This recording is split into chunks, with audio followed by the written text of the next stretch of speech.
Hi everybody, I'm Tim from troutandfeather.com, and in this fly tying video we're going to tie one of my favorite flies to fish during the sulphur hatch, a pattern called the Comparadun.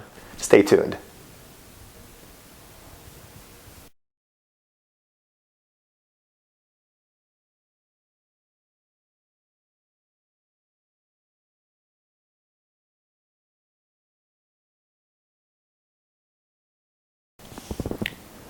Let's take a quick 360 of this Sulphur Comparadun. Really simple fly to tie, with probably the most difficult part being the deer hair wing.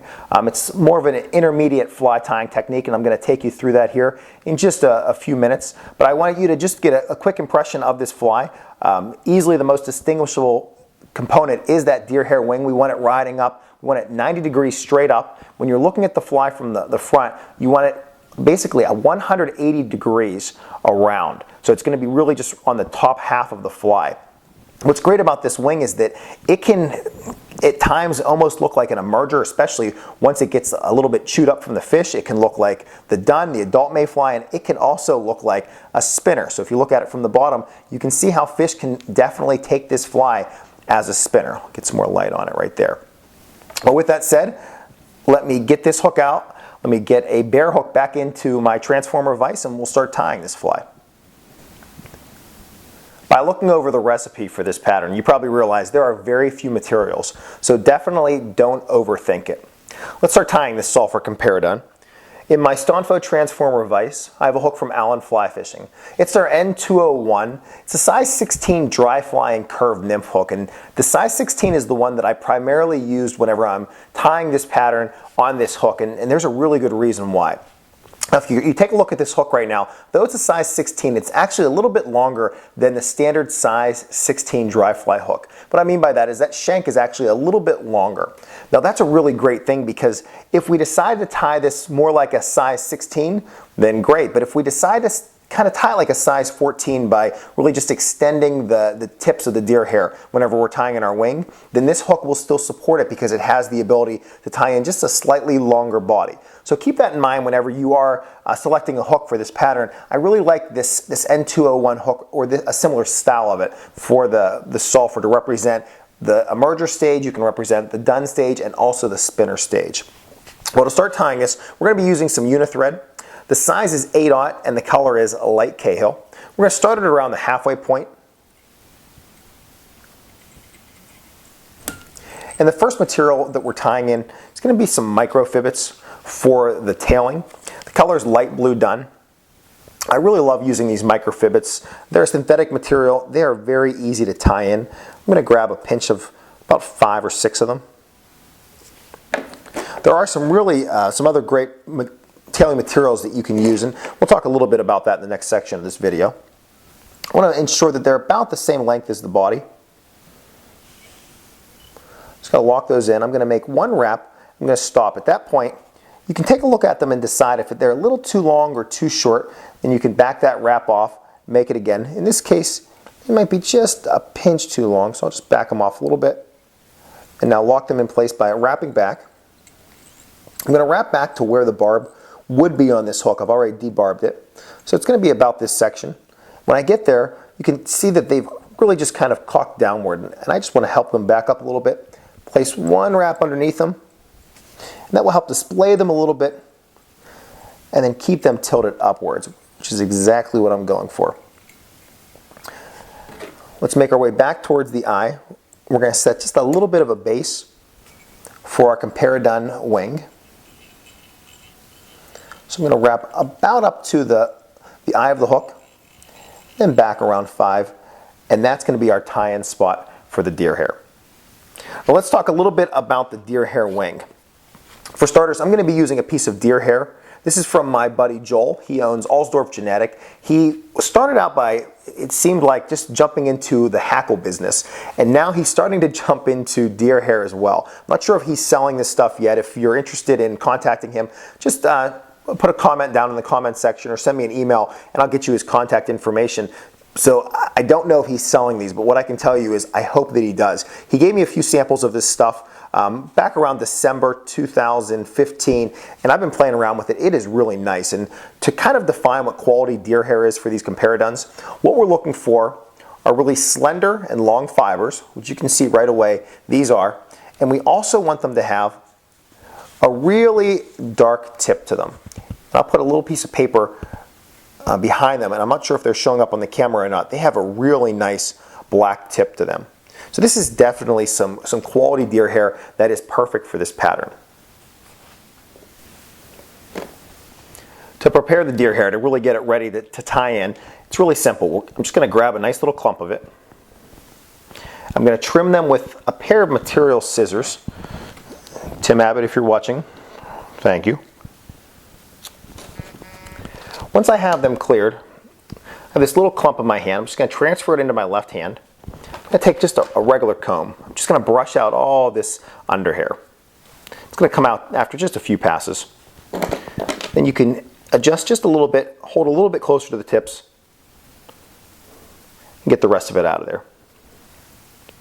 Next, I'm going to place this into a stacker. I have a stacker from Stonfo. What I like about it is it has a really nice rubber base, and it comes with a few different sizes of the cylinder to place it into, though I tend to really just use this one. I'm going to put it in there, just jostle them down a little bit. I'm going to stack it around 6 or 7 times. To take it out, I'm just going to turn it on its side. Those black tips are really prominent now. I'm going to pinch down on them with my right hand, transfer it to my left, and now I want to line it up. And this is probably one of the most critical parts, if not the most critical, of this pattern. Now at this stage, I want to make sure that I can tie it in a spot that I know it's going to go upwards, and it's going to represent somewhere between that size 16 and size 14 Comparadun. Again, you have some wiggle room because you're tying it on this longer shanked hook. So to lock this stuff in place, and this is something I get questioned about frequently, we really have to now keep in mind that we have those dark tips on the deer hair because sometimes they can be tough to see. So make sure you're doing this in a well-lit room. So what I'm going to do is I'm going to measure these against the shank of the hook. I want them to go pretty much from the eye of the hook to the end of the thread. I'm going to move up to that point. I'm going to make one really loose wrap, a second, and a third. Then I'm going to pull down. I'm going to continue to apply pressure as I wrap back.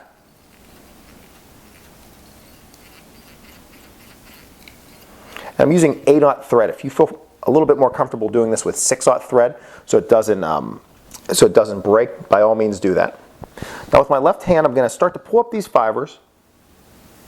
These are the butt ends, and trim them away. Again, using my material scissors. I'm not going to be able to get all those in one pass, so I'll just go underneath, trim a few more of those out of there. Looks like there's one guy left. Now to really help lock all of this stuff in place, I'm going to take my thread and I'm just going to wrap through all those remaining fibers. That's going to help to secure my wing. But next we have to form the wing. To do that, I'm going to wrap back up to my original tie-in point. Don't be afraid to kind of get a little bit closer to make sure you have it that right distance. And I'm going to relatively aggressively pick all these up and stand them up at the 90-degree point. Whenever I do that, I'm going to then start building a little thread dam in front of them all. So just grab them, hold all those back. Let's start a nice little thread dam that will help lock all those in place.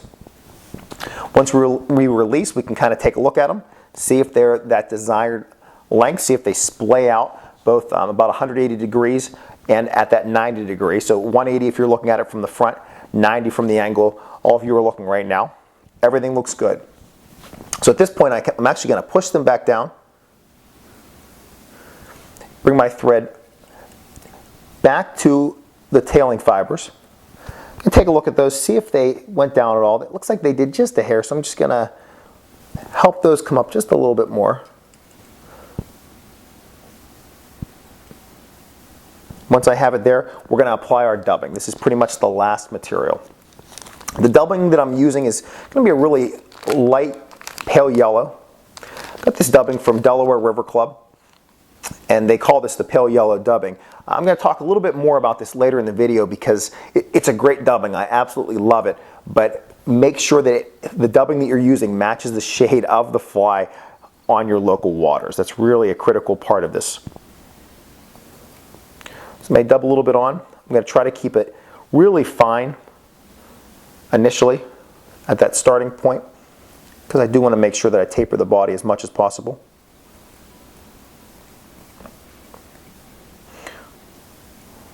Get a little bit more on there.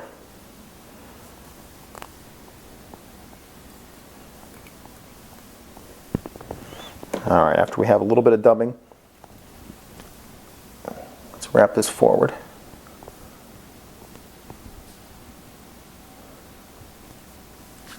See, this deer hair's just trying to sneak back on me, which is good at the end of the pattern, but I don't want it doing that yet.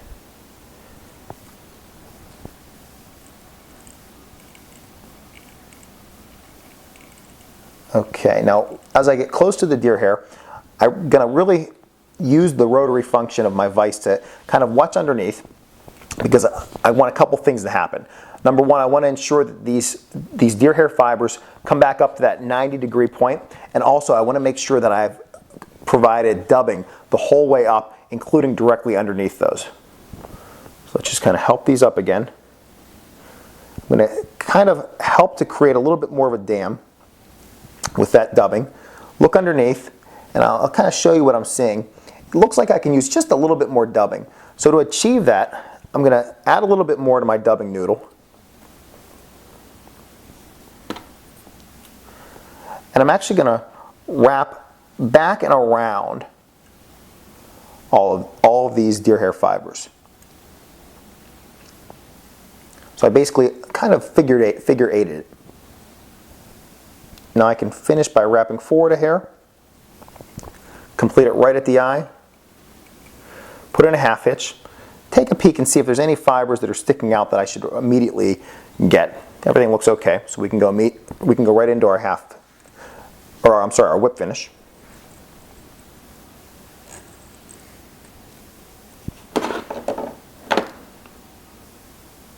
We can get our thread out of there and just clean this up a little bit. See if we have any deer hair fibers that aren't in that spot where we want them to be. I have one that just kept sneaking back. I'm going to take care of him now. And another one on this side. And then what I like to do is also go along the dubbing and just trim it a little bit. I want to make sure it's as slender as possible. And though I love all those little pieces to be sticking up on my nymphs, I don't like them so much on the dry flies. So I do that mainly just on the side that's facing into the water. If there's anything really crazy sticking up on the top, I'll get that too.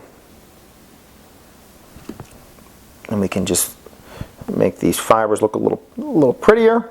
And now we have our finished Sulphur Comparadun. So I'll give you a look at it with the lights on. I point them a little bit closer now. One more quick 360. And now with the lights off, just in case there's any coloration going on with the camera. All right, and finally, lights back on. Okay, now let me switch the camera angles and we'll talk a little bit more about this fly. Now that we're finished tying this sulphur pattern, let's talk a little bit more about it from both fly tying and fly fishing perspectives. Well, if you're sitting down to tie and you realize you don't have all the materials that you saw in this video, do not be alarmed. In fact, I'm going to kind of gently nudge or encourage you to vary the pattern a bit. Now, do I fish the one that you saw tied in this video? 100% absolutely yes. I tie and fish them all the time. But there are also some other variations that definitely can help you catch fish too. We'll talk about them. We'll just go the whole way from the tail to the wing. Well, starting with the tail, I love to use micro fibbits. That's what you saw in this video. They are very straight. They're easy to kind of caulk at any angle you'd like, and they work well. End of story. But you can also use spade hackle if you don't have them. You can use Coq de Leon. It's a material that I recommend more and more to others. It's very durable. They also will go very straight, and they have some great modeling. So if you are going to buy it for this pattern, I'd probably recommend more of a light Pardo shade of that Coq de Leon. And finally, one other fly that you'll find quite frequently in my box looks just like this one, except there's a change in the tail. If you do a quick YouTube search for a Sulphur Sparkledun, you'll find a video that I tied almost identical to this one, except instead of microfibbits for the tail, I tied it with an Antron Xenon material, kind of an amber color, kind of trimmed it a little short, and what that does is it represents the shuck of the emerging insect. So basically, as the sulphur goes from a nymph to an adult, it kind of pushes its shuck back and it starts to crawl out of it. And sometimes they get stuck in that little phase, and trout will key on them. So if I'm not always catching fish on the Comparadun, I'll go to that Sparkledun and see what happens. So those are just some really slight changes you can make to, I don't want to necessarily say enhance this pattern, but just alter it slightly and it will still be effective. Now, the body is something that I really have to kind of take a step back on and say, do not try to replicate it exactly as you saw mine, because the color variations in your area could definitely be different. I tend to fish a lot in central Pennsylvania and the West Branch of the Delaware River using these sulphur imitations, and I can tell you there are lots of shade variances even in one of those regions. At times in central PA, I'm going to be fishing a light yellow shade of sulphur. As that hatch goes on, it seems like it gets a little bit more and more orange, and I have to start to kind of alter my flies just slightly. Do I tend to dub my patterns? Yeah, for the most part. Sometimes I'll just do a thread body. Sometimes I love to go with a buyout body, but it just seems like every time I go down these different paths, I almost always circle back to that dubbed body. For some reason, it's just something I prefer to do, but there are lots of other options out there. In fact, I believe I have a video that talks about all the different bodies you can select for dry flies. So I'll try to put a link up to all these videos I'm referencing above me or to the right or left of me, and I'll see if I can put them in the description of this video too. Well, finally, we have tail, body, and wing. The wing, again, this is something that you can vary just a little bit more. Do I like deer hair? Yes, there's no question about it. I have so many different patches and pieces of deer hair. I'll be tying with deer hair for the rest of my life. But there are other great alternatives. Deer hair can sometimes be a little tricky if you're not comfortable using it. So I would recommend also considering CDC or some snowshoe. Snowshoe rabbit is really great, though it tends to bulk up a little faster than the deer hair or CDC.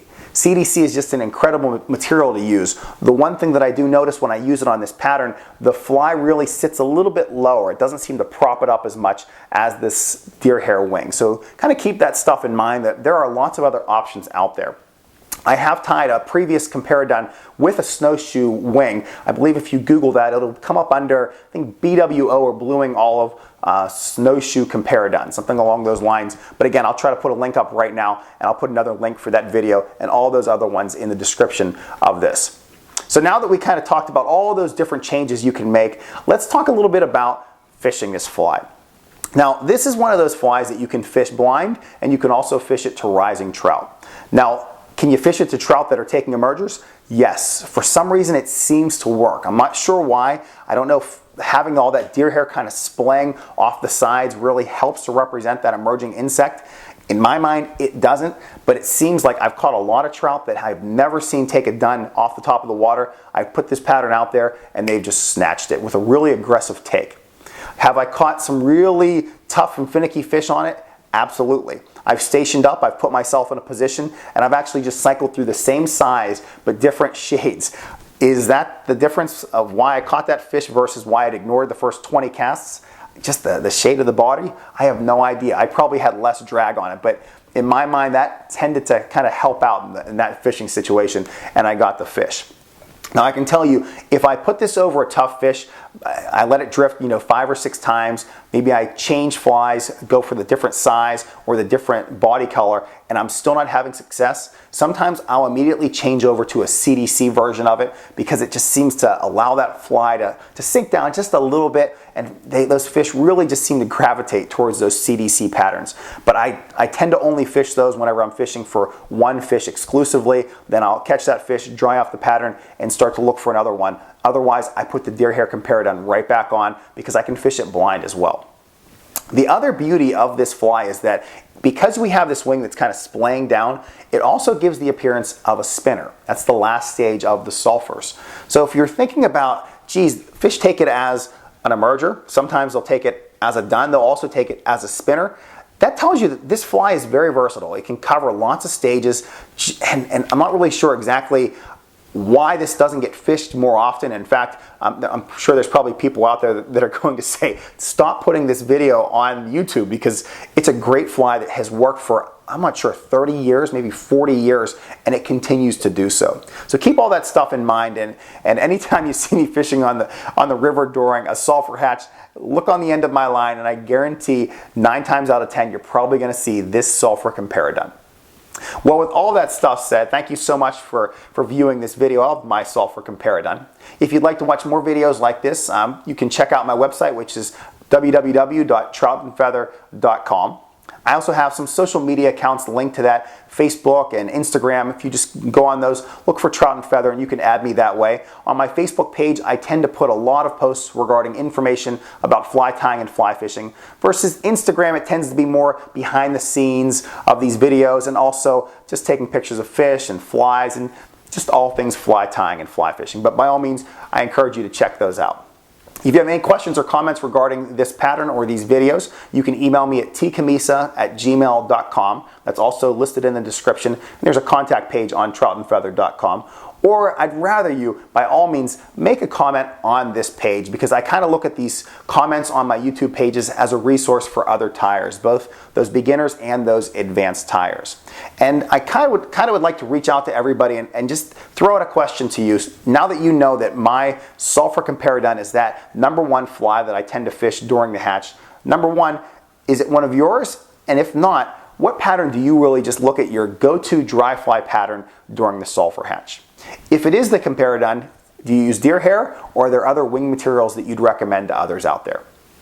Well, once again, I really appreciate all of you taking the time to watch this video, listen to all my talk, and hopefully some of it made sense and you can connect to it. Until next time, guys, thanks again.